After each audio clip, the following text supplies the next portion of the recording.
The man in the electric chair was crying, not from pain, not from fear, from something worse. He knew exactly what he had done, and he knew that in less than 1 hour, he would face it all. January 24th, 1989, Florida State Prison, 6:57 a.m., Theodore Robert Bundy, age 42, convicted killer, charming, educated, handsome, and one of the most prolific serial killers in American history. In his final hours, he confessed to 30 murders. Some investigators believe the real number was closer to 100. He asked for more time. He had more names to give. They said no. At 7:16 a.m., the switch was pulled, 2,000 volts. The crowd outside the prison cheered. This is the story of how a normal boy from a normal family became America's most terrifying monster, and how he fooled everyone until the very end. It started long before the murders. Theodore Robert Bundy was born November 24, 1946, in Burlington, Vermont. His mother was 22 years old and unmarried.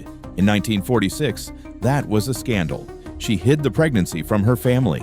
When Ted was born, his grandparents raised him as their own son. His mother became his sister. He grew up believing a lie about who he was. Some psychologists believe this was the first crack. By all accounts, young Ted was bright, charming, well-liked. He did well in school.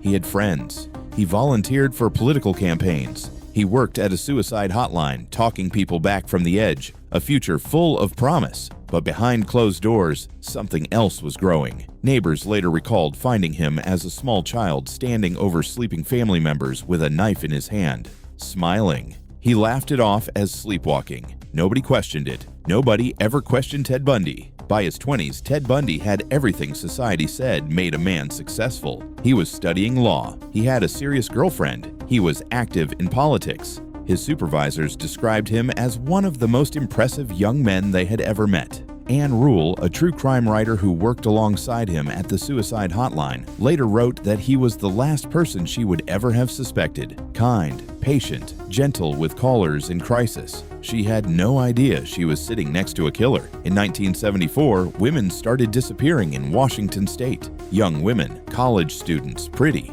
dark hair parted in the middle. They vanished without a trace. No bodies, no witnesses, no suspects. Then survivors started coming forward. A man had approached them near a college campus. He had his arm in a sling. Sometimes he wore a cast on his leg. He asked for help carrying things to his car. A tan Volkswagen Beetle. He was polite, handsome, charming. His name, they would later learn, was Ted. His method was calculated beyond anything investigators had seen before. He studied his victims. He chose locations with multiple escape routes. He used props, fake injuries, fake names to build trust in seconds. He understood that a pretty young woman would not fear a man in a cast, would not fear a man who seemed helpless. He weaponized kindness. Between 1974 and 1978, he killed across multiple states: Washington, Oregon, Utah, Colorado, Florida. He escaped from custody twice. The first time, he jumped from a courthouse library window during a break in his own trial. He was recaptured 8 days later. The second time, he crawled through a hole he had cut in the ceiling of his jail cell over weeks. He lost 35 pounds specifically so his body would fit through the gap. He walked out of Garfield County Jail on December 30th, 1977. He was free for 46 days. In those 46 days, he committed his most brutal crimes. January 15th, 1978, Florida State University, Tallahassee. It was after midnight. The Chi Omega sorority house was quiet. Most of the girls were asleep. Bundy entered through an unlocked back door. In less than 30 minutes, he attacked 4 women in their beds. 2 of them, Margaret Bowman and Lisa Levy, never woke up. 2 others survived, barely, with catastrophic injuries. He left the sorority house, walked down the street, and attacked another woman in her apartment. Then he disappeared into the Florida night. Investigators had a witness description: a white male, medium height, brown hair. It matched thousands of men.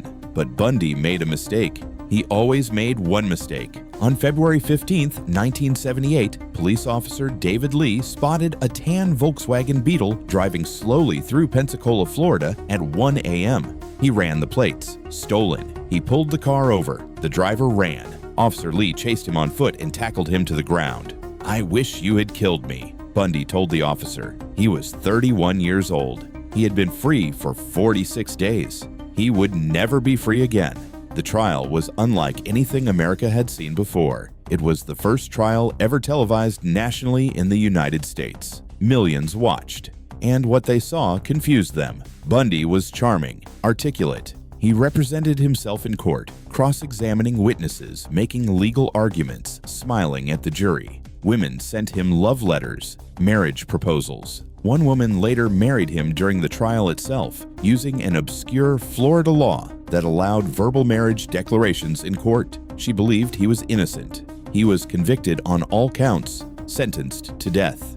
On death row, Bundy spent years filing appeals, giving interviews, and manipulating the system. He cooperated with investigators studying serial killer psychology. He provided insights into how killers think, how they choose victims, how they avoid detection, all while hiding the full truth about his own crimes. It was only in his final days, as his last appeals failed and the execution date became real, that he began to confess. He used the confessions as currency. Each new victim's name traded for a delay in his execution. Investigators flew to Florida. Families who had spent years not knowing traveled to hear what he had to say. He described murders in clinical detail, locations of bodies, methods, names, but he never showed remorse. Not real remorse. Those who sat across from him in those final days said his eyes never changed. He spoke about his victims the way someone might describe a grocery list: calm,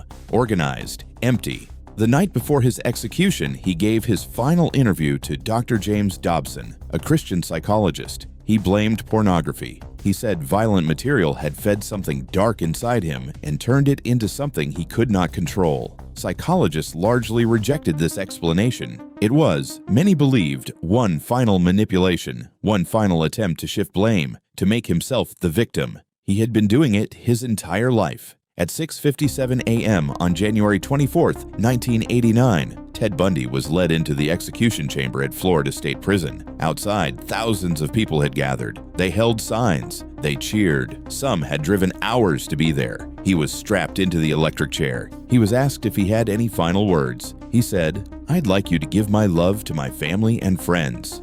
That was all. At 7:06 a.m., the warden gave the signal.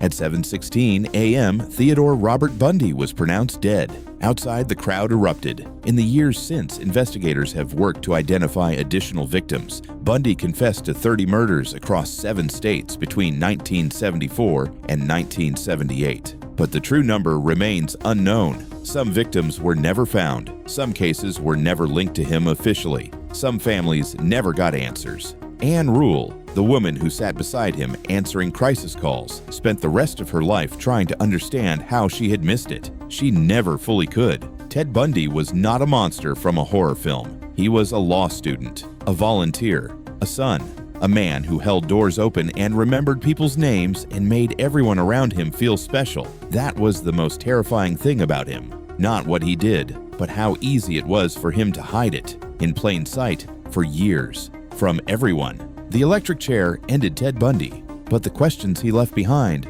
will never be fully answered. What makes a person capable of this? How many times did someone sit next to him, talk to him, trust him, and never know? How many monsters are walking among us right now, wearing the same smile? If Ted Bundy's story disturbed you,